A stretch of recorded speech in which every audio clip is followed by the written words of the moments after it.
제가 대학병원에서 실습할 때의 일이었습니다. 고철가 턴이었는데 할머니 한 분께서 임플란트면 간단히 해결될 일인데 100만 원이 더 싸다는 이유로 틀니를 하시겠다는 거였습니다. 자식들에게 부담을 주기 싫지 않다는 이유였죠. 케이스 자체가 간단하고 임플란트가 훨씬 효율적이고 편한데 단지 100만 원의 돈이 자식들에게 부담이 될지도 모른다는 이유로 틀니를 이야기하시는 거였어요. 저도 모르게 눈물이 나더라고요. 아마 우리들의 부모님도 이런 마음이 드시지 않을까요? 그래서 전 이 동영상을 시청하는 여러분들만은 정말 잘 됐으면 해요. 부모님들이 아프거나 공경에 처했을 때 그냥 아무 생각 없이 치료를 받고 누릴 수 있으면 해요. 한마디로 말해 잘 먹고 잘 살았으면 해요. 그리고 제가 장담하는데 여러분은 분명 그렇게 될 수 있습니다. 왜? 제 영상을 보고 있다는 자체가 그럴 의지가 있는 사람이기 때문이거든요. 구독자 1000명도 안 되는 동기부여 채널이 당신에게 노출될 확률이 얼마만큼 된다고 생각하세요? 아마 10,000명 중에 1명이나 될까 말까 할걸요. 그 모든 걸 뚫고 제 영상을 봤다는 것 자체가 당신은 성공에 대한 큰 열망이 존재한다는 거죠. 의식적이든 무의식적이든 간에요. 특히 요즘 한중일 20, 30대의 특징을 보면 더 뚜렷합니다. 한국의 엠포 세대, 일본의 사토리 세대, 중국의 탕핑종, 이 셋의 특징을 간단히 하자면 아무것도 원하지 않은 테니 대신 아무것도 안 할래. 즉 난 성공 그딴 거 필요 없어. 돈, 명예, 출세 관심도 없고 안 될 거 도전해서 내 마음을 다치기 싫어. 딱 이겁니다. 소위 말하는 로 리스크, 로 리턴을 택한 거죠. 그 반면 전 제 채널의 구독자와 시청자 구성을 보면서 깜짝 놀랐던 게 있어요. 70% 이상이 45세 이상이라는 거죠. 꿈, 성공에 대한 열망이 나이가 들었다고 줄지는 않았다는 겁니다. 그렇다면 앞으로의 세상은 어떻게 돌아갈까요? 아마 윗세대, 아랫세대의 부의 격차는 점점 더 크게 날 겁니다. 다른 이유가 아니에요. 목표를 가지고 나아가는 사람들과 아무런 목표 의식 없이 살아가는 사람들의 차이에서 일어난 거죠. 그런 의미에서 지금 이 채널 시청하고 계신 20, 30대 분들 축하드립니다. 낭중지추라는 말을 들어보셨나요? 여러분들은 20, 30대 중에 최소 상위 5%의 마인드를 가지고 있는 분들이십니다. 이는 뭘 의미할까요? 달리기 대회를 한다고 한번 생각해보세요. 20, 30대 100명만 출전할 수 있는 대회예요. 1등부터 3등까지는 아주 큰 상금이 걸려있고 10등까지는 꽤 괜찮은 상금을 받을 수 있어요. 이런 대회에 여러분이 나간다면 최소 10등 안에는 들 겁니다. 대회 참가자 중에 90%는 뛰는 척도 안 할 거거든요. 그냥 여러분이 평소 조깅하듯이 뛰면 최상위권인 거죠. 여기서 더 최선을 다한다면 1등부터 3등까지도 불가능할 건 아닙니다.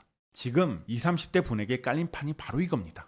생각보다 성공하기 어렵지 않아요. 아니 어쩌면 그 어떤 세대들보다도 마음만 먹으면 더 쉽고 빠르게 성공할 수 있다고 봐요. 자, 그렇다면 어떻게 해야 원하는 걸 이룰 수 있을까요? 전 끌어당김의 법칙을 믿는 사람이기 때문에 간절히 원하고 꿈꾸면 이루어진다는 걸 알고 있습니다. 하지만 오늘은 다른 이야기를 해보려고 해요. 바로 밑바닥에서부터 성공하신 분들의 이야기죠. 집안이 너무 가난해 부모님이 있는데도 불구하고 아주 어렸을 적부터 절에서 동자승으로 큰 아이가 있었습니다. 세상과 단절된 인연이었지만 그는 절이 너무 좁다고 생각하여 겉돌던 아이였죠. 그러다 10대 중후반이 되던 해 큰 사고를 칩니다. 그 결과 절에서 쫓겨나게 되죠. 아주 몽둥이 찜질을 당한 상태로 길거리에 버려진 거였어요. 이렇게 춥고 다치고 배고플 때 길을 지나던 도사가 그를 발견하고 먹여주고 치료해줍니다. 이를 계기로 스승과 제자의 인연을 맺고 그에게 풍수지리와 그림을 배우게 되죠. 하지만 역시 세속이 그리웠던 그는 무일푼으로 도시로 나가게 되고 배운 게 그림이라고 영화관에서 간판에 그림을 그리는 일을 하게 됩니다. 지금은 사라지고 옛날 드라마에서나 나오는 그런 일 말이죠. 세월이 지나 그는 군대를 가고 가구회사에 취직을 하게 되고 회사원치고는 큰 돈을 벌기는 했으나 사기를 당해 수중에 있는 돈을 대부분 날렸죠. 엎친 데 덕친 격으로 강경화 판정이 납니다. 의사의 진단으로는 간이식을 해야 하는 상황이었어요. 절대절명의 상황, 그가 선택한 건 바로 중국행이었죠. 아시다시피 그 당시 중국은 우리나라보다 간이식을 하기 쉬운 상황이었어요. 간이식을 위해 입원했는데 다행히도 중의학 쪽에서 침과 약으로 고칠 수 있다고 해서 5개월 동안 입원 치료를 해서 어느 정도 몸을 추스렸어요. 이때 어차피 한국에 돌아가 봐야 뭐 없을 거고 여기서 제2의 인생을 살아보자고 생각하게 됩니다. 가진 돈을 털어 숙소를 얻고 곰곰이 생각해 봤더니 여기서 살아가는데 제일 중요한 건 바로 관시, 공산당 간부와의 인맥이었던 거죠. 하지만 그에게는 그 어떤 공산당과의 접점이 없었던 거예요. 이때 TV를 틀었는데 한국 드라마가 인기리에 방영되고 있었죠. 그것도 바로 음식 관련된 드라마. 아마 대장금이나 비슷한 프로였을 것 같아요. 이걸 보고 그는 불현듯 이런 생각을 하게 됩니다. 김치를 만들고 나누어 내 자신을 알려보자. 그래서 아주머니 한 분을 구하고 도움을 받아 직접 김치를 담궜죠. 그리고 그는 공산당 임명록을 이용하여 자신을 알리는 편지와 김치 레시피, 자신의 연락처를 남겼습니다. 물론 처음에는 아무 반응이 없었습니다. 하지만 포기하지 않고 이러기를 매주 반복을 했어요. 중국 공안들 사이에 이상한 또라이가 있다는 소문이 돌았는데 이상한 한국인이 매주 집에다 김치를 가져다 준다는 거였어요. 조금씩 반응이 오기 시작한 거죠. 궁금했던 일부 공안들 와이프가 연락을 취해 더 자세한 김치 레시피를 물어보기도 했고 이에 그는 최선을 다해 응대를 했습니다. 그리고 드디어 때가 왔습니다. 그 지역 최고위 간부 중 한 명의 생일에 초대가 된 거였죠. 소문의 주인공인 그를 보기 위해 많은 사람들이 다가왔었어요. 단 흥미 그 이상 그 이하도 아니었습니다. 이때 생일을 맞은 주인공을 위해 시나 덕담 그림을 그려주는 시간이 있었는데 이 사람들 중 한 명이 그에게 붓을 주며 한번 그려볼 생각이 있냐고 물어봤습니다. 드디어 그에게 기회가 온 거죠. 그는 연애의 주인공에게 생년월일과 태어난 시간을 물어봤습니다. 그때 공산당 안부가 그게 왜 필요한가지를 물으니 그는 이렇게 대답을 했죠. 대영, 제게 한 가지 재주가 있는데 예전부터 풍수지리와 그림을 한 도인에게 수년간 배웠습니다.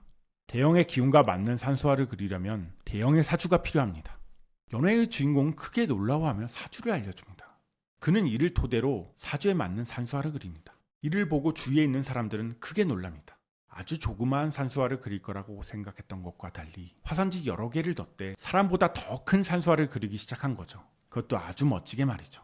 이날 연회의 주인공인 공산당 간부는 크게 좋아했고 이후로 그는 각종 연회에 참석하게 됩니다. 그리고 우연하게도 얼마 안 있어 그림을 받은 고위 간부는 승진을 하게 되는데 이게 또 소문이 잘 나서 그의 그림을 가지면 승진이 잘 된다라고 하니 그의 인기는 하늘 높은 줄 모르고 치솟았죠. 다들 아시잖아요. 운이 좋아지는 아이템은 그 누구라도 좋아하는 거. 특히 중국은 이게 더 심하죠. 성공할 수밖에 없는 상황이 된 거였죠. 지금 이야기는 한국보다 중국에서 유명한 박상설 화백의 일화를 약간 각색한 것입니다. 중간중간에 나온 그림들이 화백님께서 직접 그리신 그림들이죠. 그가 성공한 이유는 뭐가 있을까요? 첫째 운이 좋았어요. 특히 선물을 받은 그분이 곧 승진한 거 이건 운이죠. 하지만 나머지는 그분이 기회를 직접 만들었다고 생각합니다. 공산당과의 없는 접점을 만들기 위해 노력했고 또 그걸 이루어냈습니다. 불우했던 어린 시절을 딛고 일어섰고 죽을 고비에 좌절하지 않았으며 원하는 걸 이루어냈죠. 나중에 시간이 되면 이분을 제 스튜디오로 직접 모실 생각입니다. 모실 분이 참 많습니다. 이상 다시 일어난 힘의 RN이었습니다. 부디 원하는 걸 이루고 꿈을 포기하지 않는 삶을 살았으면 합니다. 참 구독과 좋아요, 알람 설정은 꼭 부탁드립니다.